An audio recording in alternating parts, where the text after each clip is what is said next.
Car tank பாதி காலியாக ஓட்டினால் என்ன நடக்கும் தெரியுமா? யோசிச்சு கூட பார்த்திருக்க மாட்டீங்க.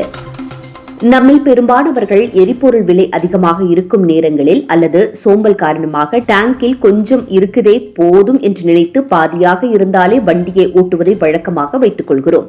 ஆனால் வல்லுநர்கள் கூறுவது அதிர்ச்சியாக இருக்கிறது.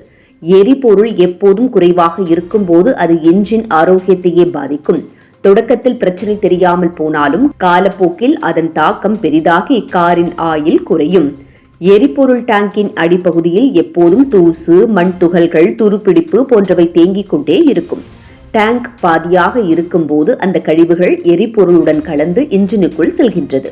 இதனால் எரிபொருள் பம்பும் பாய்ச்சும் குழாய்களும் அடைந்து என்ஜின் சரியாக இயங்காமல் போகும். இது நடந்துவிட்டால் வண்டி ஓட்டும் போது திடீர் ஜர்க்கிங் நிறுத்தம் அல்லது ஸ்டார்ட் ஆகாமல் போவது போன்ற சிக்கல்களை ஏற்படுத்தக்கூடும். பாதியாக எரிபொருள் இருக்கும்போது பம்ப் முழுமையாக மூழ்காமல் வெளியில் தெரியும். பம்ப் எப்பொழுதும் எரிபொருளால் குளிர்ச்சி அடைய வேண்டும்.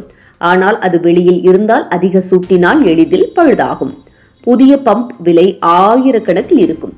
ஒரு சிறிய அலட்சியம் பெரிய செலவாக மாறக்கூடும். மேலும் எரிபொருள் குறைவாக இருந்தால் இன்ஜினுக்குள் காற்று புகும். காற்று எரிபொருளுடன் கலந்து பிஸ்டன் மற்றும் சிலிண்டர் மீது அதிக அழுத்தத்தை உண்டாக்குகிறது. இதன் விளைவாக இன்ஜின் சத்தம் அதிகரிக்கும்.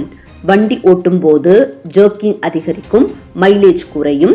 நீண்ட காலத்தில் இதுவே பெரிய கோளாறுகளுக்கான காரணங்களாக அமையும்.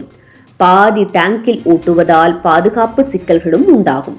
நெடுஞ்சாலையில் நீண்ட பயணத்தில் திடீரென எரிபொருள் முடிந்துவிட்டால் வண்டி நடுவே நிற்கும். அப்போது பின்னால் வரும் வாகனங்கள் மோதும் அபாயம் இருக்கும். குறிப்பாக இரவு நேரங்களில் இது உயிருக்கே ஆபத்தான சூழ்நிலையை கொண்டு போகும்.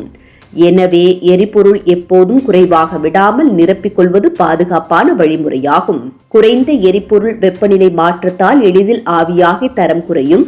தரம் குறைந்த எரிபொருள் பாய்ச்சும் குழாய்களை பாதிக்கும். இதனால் எரிதல் சரியாக நடைபெறாது. அதன் விளைவாக வண்டியின் வேகம் குறையும், மைலேஜ் குறையும். அதிக செலவு செய்தாலும் பயன் குறைந்துவிடும். ஆனால் எரிபொருள் போதுமான அளவில் இருந்தால் தரமும் காக்கப்படும், பயனும் அதிகரிக்கும். வல்லுநர்கள் கூறும் ஆலோசனை ரொம்பவும் தெளிவானது. டேங்க் பாதி காலியாக விடாதீர்கள். எப்போதும் குறைந்தபட்சம் 2/3 பங்கு அளவு எரிபொருள் வைத்திருப்பது நல்லது. இது இன்ஜின் ஆயிலை நீட்டிக்கும், பராமரிப்பு செலவை குறைக்கும், முக்கியமாக பயணத்தை பாதுகாப்பாக மாற்றும். ஒரு சாதாரண பழக்கம்தான், ஆனால் அது உங்கள் காரை நீண்ட நாள் சீராக வைத்திருக்கும் மிக மிக பெரிய பாதுகாப்பு வழியாக இருக்கும்.